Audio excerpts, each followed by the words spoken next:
So normally on our channel, when you see us using a Dutch oven, it's because we're cooking in it and showing a Dutch oven recipe. We're not testing Dutch ovens.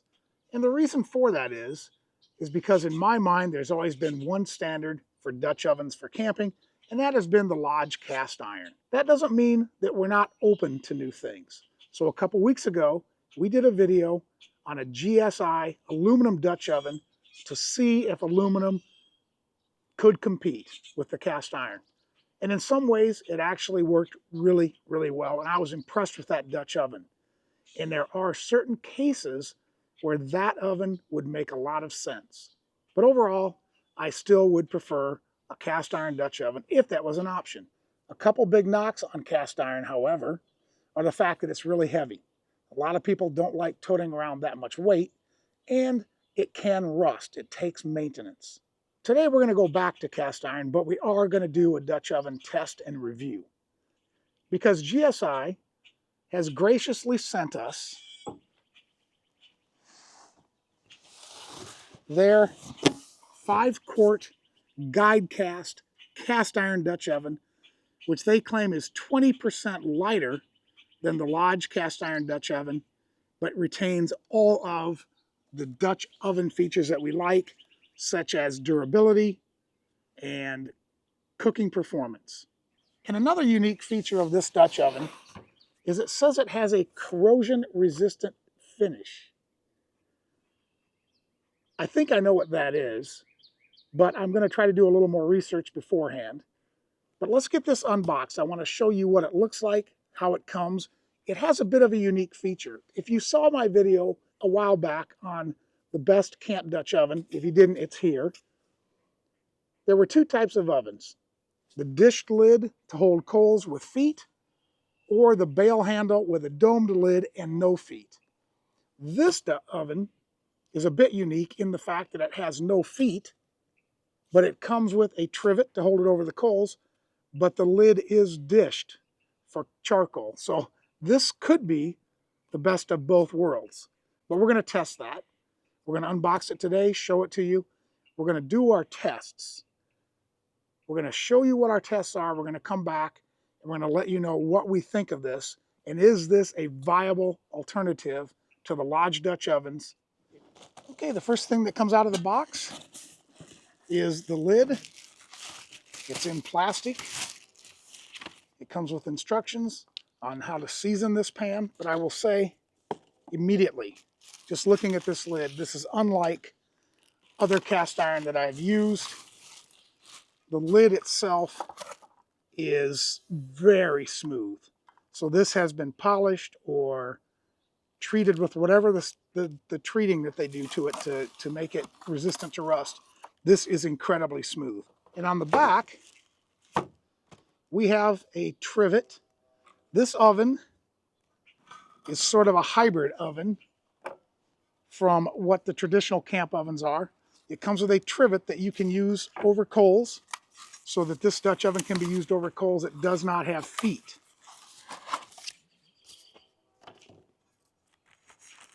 And the top of the lid is dished so it can hold charcoal. And it is a little rougher on the outside, but smoother than a lot of the cast iron that I've seen out there. And we have the body of the Dutch oven. Again, this is 5 quarts. And again, unlike anything I've seen before, this has a very smooth interior. If you can see, it's got a handle with a notch so you can hang it from a tripod over a fire. And the base has no feet, which is why they give you the trivet for the fire. If you want to use it over charcoal, you use the trivet. But the benefit of the flat is that it will make it very easy to use over a camp stove or on a grate over the fire. And the exterior, although rougher than the interior, is still quite a bit smoother than most cast iron. And the bottom itself is very smooth and flat. One other feature of this Dutch oven that's unlike other Dutch ovens is it narrows down. It's got a very rounded bottom, if you can see from the outside. Very rounded bottom, so the actual cooking surface for browning food or searing food is relatively small for a 5-quart Dutch oven. I'm curious to see how that impacts the cooking. But overall, our plan is we're going to season this according to their instructions. Then we're going to do some testing. We'll do a lot of cooking in this. Then we'll come back. We're going to show you what we did, how we cooked, give you an idea of what we think about this, and see if this, for sure, lighter weight cast iron would be a good alternative to the traditional full weight cast iron from our favorites like Lodge. Now, when I opened up this GSI Dutch oven, I had made the comment this was unlike any Dutch oven I've seen before. And to kind of make that point, and even though this isn't a Lodge and GSI comparison, I wanted to bring out the 5-quart Lodge that I used in my recent Dutch oven versus camp oven. And it talks about the difference between Dutch ovens with feet and not feet and what they're good for and what they're not good for. So immediately you can see that there is a difference in the design philosophy of this GSI versus the Lodge. Height-wise, the GSI obviously is much taller. From the lid standpoint, I'd call the GSI basically a hybrid. Now, to really give you a good representation of this, if we flip over the Lodge and we set the GSI on top, you can see how dramatically smaller that flat cooking surface is.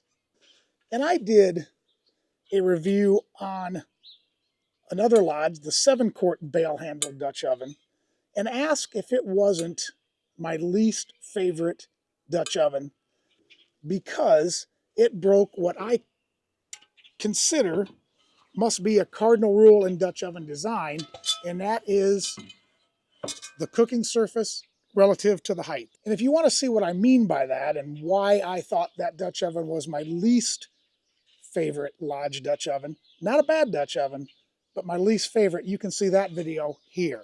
I think you might find it interesting. But it does have an impact on what and how you cook in these. And I'm going to show you what I mean by that when I cook the green chili enchiladas. And immediately, from a hybrid standpoint, the GSI has the rim around the edges, which makes this Dutch oven able to hold coals on top. And we're going to test that in a bit. And on the inside of this Dutch oven, the lid is flat. Obviously, the Lodge does not have a rim and is not designed to hold charcoal. And on the inside, the lid is not flat. It has little pips that are supposed to redirect condensation down onto the food. So you cannot use this as a fry pan in a pinch over a fire. And the last difference, and a major difference I think, is that the Lodge Dutch oven, as you know, is not machine smooth when you get it. So it has rough casting, whereas the GSI is perfectly smooth on the cooking surfaces. So the inside of the Dutch oven and the bottom of the lid are extremely smooth.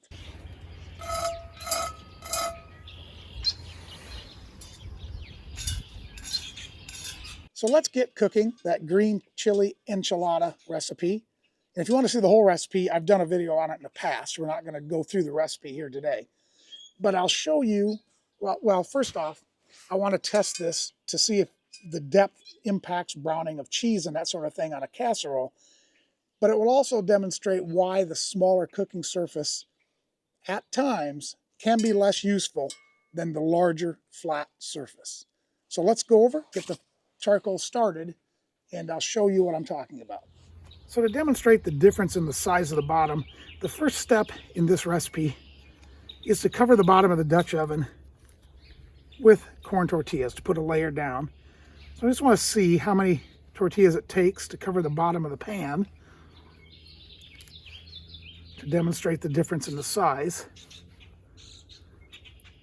So that's basically 2 tortillas.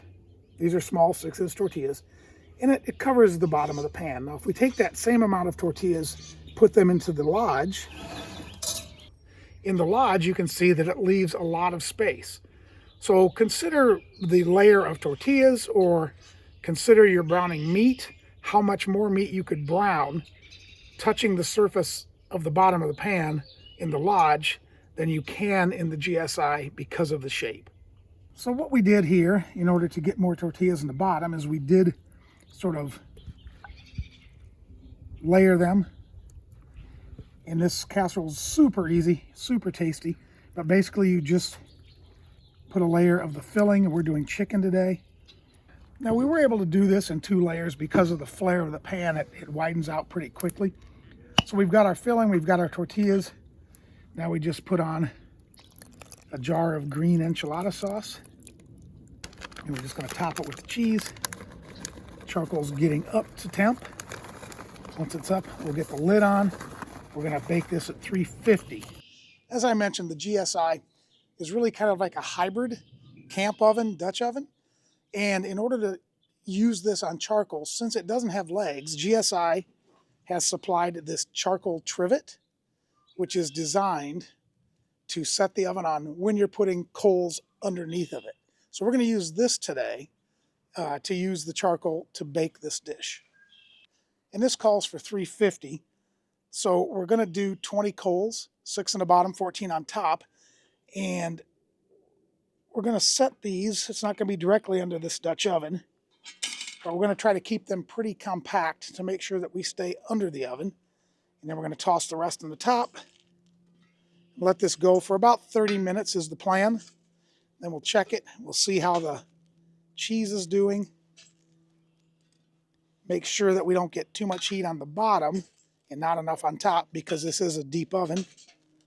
And we are using B&B charcoal, which are larger chunks.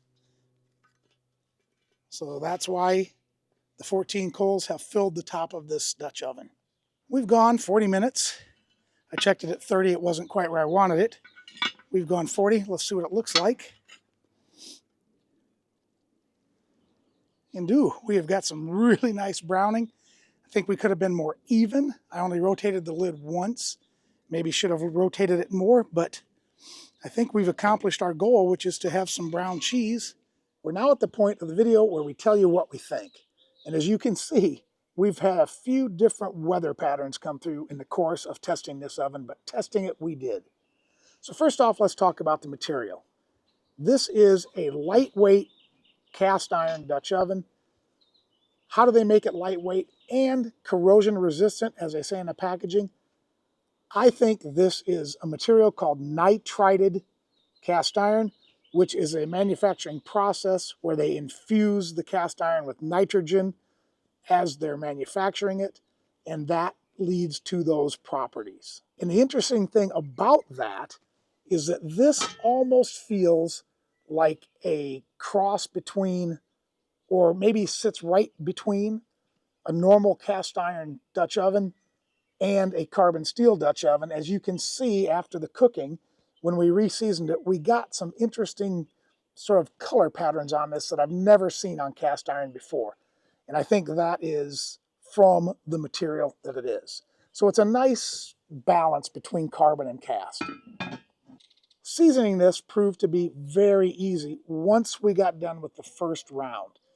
When I first started seasoning this, every time I would, well, when I first washed it out, and then every time I wiped oil in it, I would get a black residue on my rag, as you can see. And the only other time I'd seen that before is when I've renewed vintage cast iron, when I was seasoning it for the first time, and after a few wipes, that would go away. Well, in this oven, it just never went away.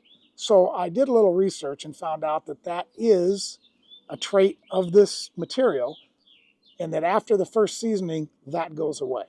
So I seasoned it once, and the problem never showed up again, and it took the seasoning really, really well. I think this is a very functional oven. When we were doing our cooking, we were able to use this on a stovetop by frying some potatoes, and as you can see, they slid around this oven as though they were on an ice rink. We had no sticking at all. We were able to use it over charcoal using the included charcoal stand, and it worked great. We were able to put charcoal on top, the charcoal on the bottom. We cooked our green chili enchiladas with no problem. The cheese melted. We got zero sticking. But as you can imagine, we did lose some seasoning because that's a very acidic food. And acidic ingredients in a newly seasoned Dutch oven generally take off some seasoning. It did take it off. We re-seasoned it a couple times, and it's just like brand new. It took the seasoning right away. And then we baked bread in it in our home oven, just because we wanted to see if we would get any burning or anything like that because the cast iron was thinner. We didn't, and the shape of the loaf wasn't dramatically different because of the shape of this oven. So cooking-wise, performance was really good.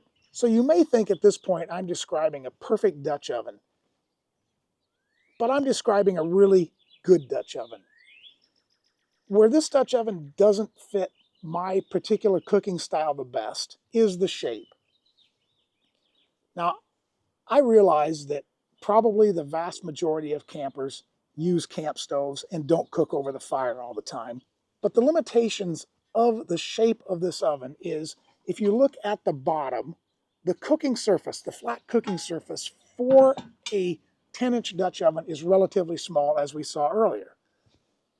That limits you on the amount of food that you can sear or brown, or the size of meat that you can put in it so that it sits flat in the bottom. Sometimes you want things to caramelize. It limits that. So what it makes up in being efficient on a camp stove, it gives up in other areas. So I'm not saying it's a bad thing. I'm saying for my type of cooking, it's not optimal.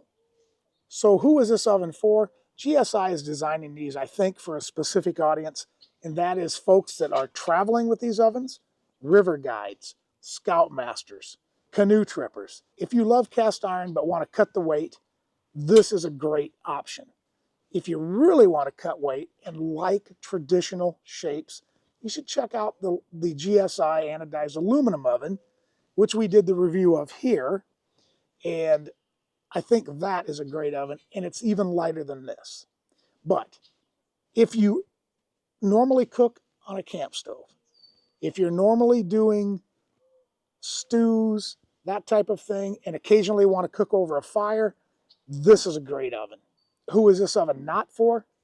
If you like to cook large cuts of meat, let's say you're doing a pot roast. Let's say you're doing a chicken, um, a large cut of a pork loin, something like that. The bottom of this is small. I think you would have to go to the 7-quart oven. So you'd have to upsize the oven to get the flat bottom. But that's not the end of the world. If you're comparing 5-quart Dutch ovens, though, you need to be aware of that. Can you cut your meat in pieces and put it in here? Sure. There's always a way around it. It's just not optimal for that. So at the end of the day, I think this is a great Dutch oven. I don't think it's a plug and play for your traditional lodge camp Dutch oven, but I think it's going to work great for a lot of people, and I intend to use it more often. So if this fits your use case, I think it's a fantastic choice. So anyway, if you like this type of content, if you like learning about new camping gear and camp cooking, please take a moment to hit that sub button in the lower right-hand corner. Give us a thumbs up, share this with your like-minded friends, and as always, take care, and we'll see you outdoors.